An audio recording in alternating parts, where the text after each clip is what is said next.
على الهواء مباشرة استضافت باقة قنوات بيغام الفضائية برنامجا حواريا خاصا تناول الزيارة التاريخية التي قام بها رئيس الوزراء الباكستاني مياں محمد شهباز شريف إلى المملكة العربية السعودية، وما تخللها من توقيع الاتفاق الدفاعي الاستراتيجي المشترك بين البلدين الشقيقين.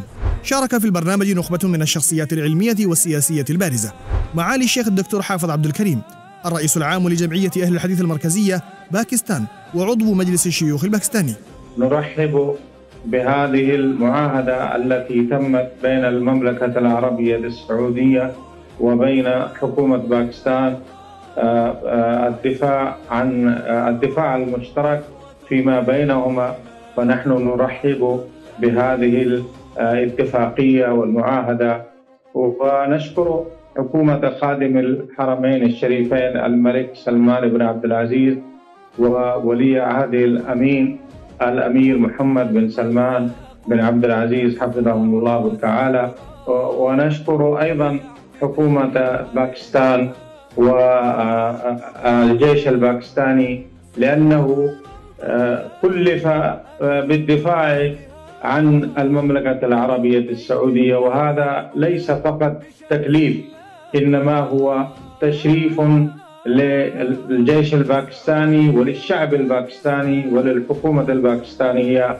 فضيلة الشيخ عبد المالك مجاهد، الرئيس العام لجمعية أهل الحديث المركزية في المملكة العربية السعودية والرئيس العام لمطابع دار السلام: أنا لما سمعت صراحة الخبر هذا كان خبر جديد ما شاء الله. ولا منذ ما سمعت هذا الخبر قلت والله الحمد لله، هذا كنا نتمنى، ليس من اليوم، من زمان كنا نتمنى، هو سابقا فعلا من أحد ملك فيصل ومن أحد ملك خالد رحمه الله وملك فهد وملك عبد الله، يعني وكذلك ملك سلمان، الاتفاقيات والتعاون والعلاقات يعني كانت مستمرة، ولكن هذا المعاهدة الذي هو قبل أمس البارحة الذي قاموا ووقعوا عليها، هذا شيء تاريخي، وهذا الآن أنا أتوقع بأنه الحقيقة العدو ترهبون به عدو الله وعدوكم.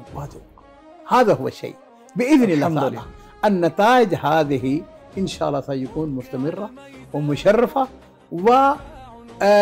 يعني صالح لبلدين، الحمد لله، بلدان الحرمين الشريفين وكذلك لباكستان.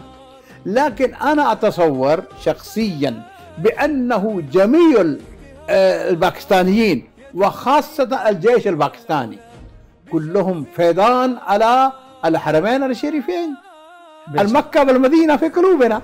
فضيلة الشيخ رانا شفيق البسروري، عضو المجلس الإسلامي الأيديولوجي التابع للبرلمان الباكستاني.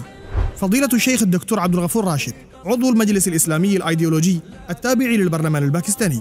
فضيلة الشيخ الدكتور محمد عاطف إلياس، مترجم خطب الحرمين ومدير قسم اللغة العربية بباقة قنوات بيغام الفضائية. هذه الاتفاقية هي رسالة للعالم أجمع بأن الدولتين الشقيقتين ليستا صديقتين فحسب، بل بينهما اتفاق رسمي مشترك يلزم كل منهما الآخر بأن يدافع عن الآخر، وهذا في صالح الأمة الإسلامية. وهذا الاتفاق والاتحاد الذي كنا نرجوه ونتطلع إليه من مدة زمنية طويلة تجسد في هذا اللقاء أو الزيارة التاريخية لرئيس الوزراء الباكستاني السيد شهباز شريف.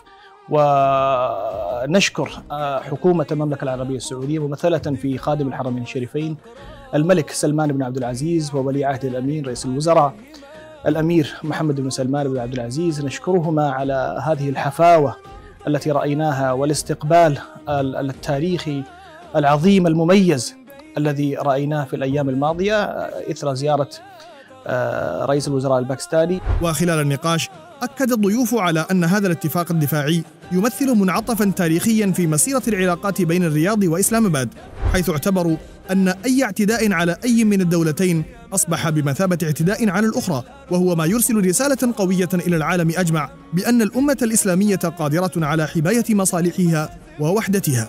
كما شدد المتحدثون على أن هذه الخطوة لا تقتصر على البعد الأمني فقط، بل تعزز الروابط الأخوية والدينية والتاريخية الممتدة منذ 8 عقود، وتفتح آفاقا جديدة للتعاون في المجالات التعليمية والاقتصادية والدعوية.